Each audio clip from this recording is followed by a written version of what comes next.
सकाळी लख्ख उजाडले. गावातले नित्याचे व्यवहार सुरू झाले. मात्र वाड्याच्या आतली फेब्रुवारीची थंडी हटली नव्हती. त्यामुळेच राजांनी बाहेरच्या बागेमध्ये उघड्यावर दरखास्ती ऐकायचा निर्णय घेतला. सेवकाने तिकडे तात्काळ लोड आणि तक्क्यांची व्यवस्था केली. एका बाजूने कोवळी सूर्यकिरणे उंच झाडांतून खाली पाजरू लागली होती. आजूबाजूने पाडसांसारखा खेळ खेळू लागली होती. तर पाठीमागच्या शास्त्री नदीतून धुक्यांचे लोट आबळाच्या दिशेने सरकत होते. बागेमध्ये शंभूराजांनी न्यायदानाचे काम सुरू केले. खंडोबल्लाळांची लेखणी झरझर चालत होती. राजे न्यायदानात गुंतल्याच्या वेळेचा फायदा कविराजांनी घ्यायचं ठरवलं. स्वामीजी आणि कविकलश शास्त्री नदीच्या पात्रात उतरले. तेथेच एका बाजूच्या उघड्या वाळूवर त्यांनी कसलीची पूजा मांडली होती. सकाळी 9चा सुमार असावा. एका फाटक्या गरिबाची अर्जी ऐकण्यात राजे मग्न होते.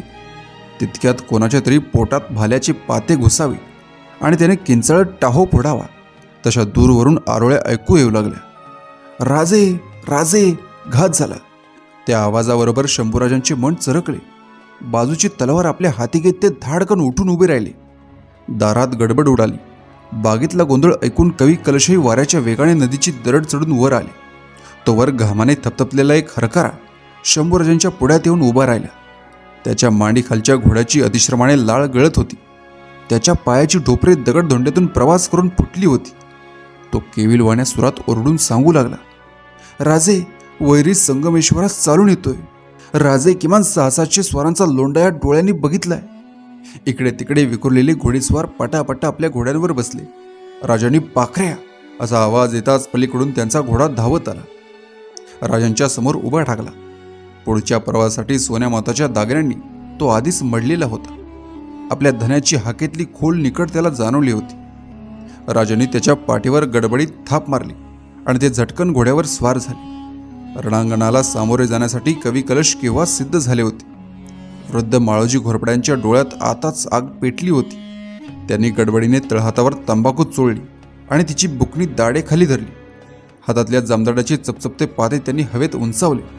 आहे त्या 400-500 घोड्यांसह बचावात्मक पवित्रा कसा घ्यायचा याचे नियोजन शंभूराजे गडबडीने करू लागले. तितक्यात समोरच्या हिरव्या झाडांच्या पाठीमागून आरोळ्या ऐकू येऊ लागल्या आणि पाठोपाठ मोगलांची घोडी डोळ्यासमोर दिसू लागली. त्याचबरोबर म्हाळोजी घोरपडे बेंबीच्या देठापासून ओरडले. त्या पाठोपाठ धनाजी आणि संताजींसारख्या तरण्या पोरांनी गर्जना दिली. घोड्यांना घोडी भिडली.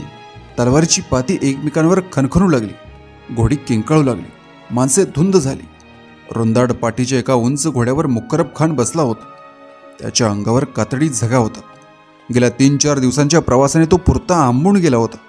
मात्र लढाईच्या टिपरघाईत त्याने शंभूराजांना पाहिले तसा त्याच्या अंगावर भयंकर चीव चढला. या एका शंभूराजांना मारणे किंवा धरणे या एकाच आकांक्षेने गेल्या कित्येक दिवसात तो पिसाटून गेला होता. बघता बघता मोगलांनी शंभूराजांच्या वाड्यात आणि समोरच्या परिसराला वेढा दिला. काही जण नदीच्या अंगाला धावले. वैऱ्याने तिकडची वाट कोंडून टाकली. सुरुवातीपासूनच मोगलांचा खूप जोर होता. शत्रू किमान 1000-1200 घोडा होता. त्यांच्या चौफेर गर्दीमध्ये शंभूराजांचे मध्येच अडकलेले सुमारे 450 घोडेस्वार अगदीच केविलवाणे दिसू लागले. एवढ्या वर्षाचा दीर्घ ससेमिरा मोगलांच्या लाखो सैनिकांच्या हाणीनंतर, अपाट प्रयत्नांनी जीवघेण्या मानसिक दगदगीनंतर अप्राप्य असा संभाजीराजा सापडतोय. घात अपघातानं अचानक हाती लागतोय. या केवळ कल्पनेनं शत्रूला भयंकर चीव चढला होता. सपासप तलवारी चालवत ते सैनिक शंभूराजांच्या दिशेने धावत होते. आरंभी तरी महापुरांच्या रोरावत्या लोंढ्यात एखादी गळकी नाव अडकावी तशी मराठ्यांची फौज दिसत होती. त्या अचानक, अनपेक्षित, अकल्पित हमल्याने मराठी सुरुवातीला भांबावून गेले होते. परंतु जेव्हा आपल्या प्राणप्रिय राजाचा जीव धोक्यात आल्याची त्यांना जाणीव झाली तेव्हा अवघे मराठी पेटून उठले. धनाजी, संताजी आणि खंडोबल्लाळांना तर भयंकर चेव चढला. त्यांनी हातातले भाले सरसावले. मराठ्यांची घोडी शत्रूच्या घोड्यांच्या अंगावर आदळू लागली. पाठोपाठ धरा, हाना, चेचा, ठेचा असे जोरकस शब्द रणावर लहायासारखे फुटू लागले. काही मराठी बाजूंच्या झाडांचा आडोसा घेऊन सपासप भाले मारू लागले.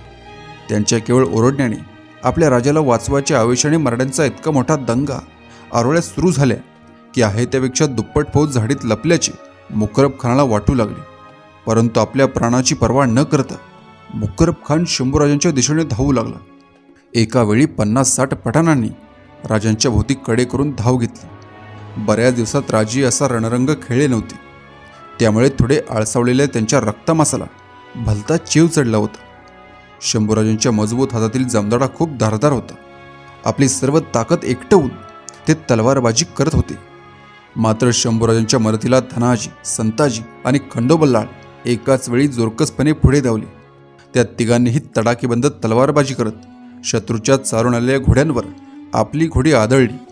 तितक्यात नदीच्या अंगाने मागून काही पठाण शंभूराजांवर धावून आले.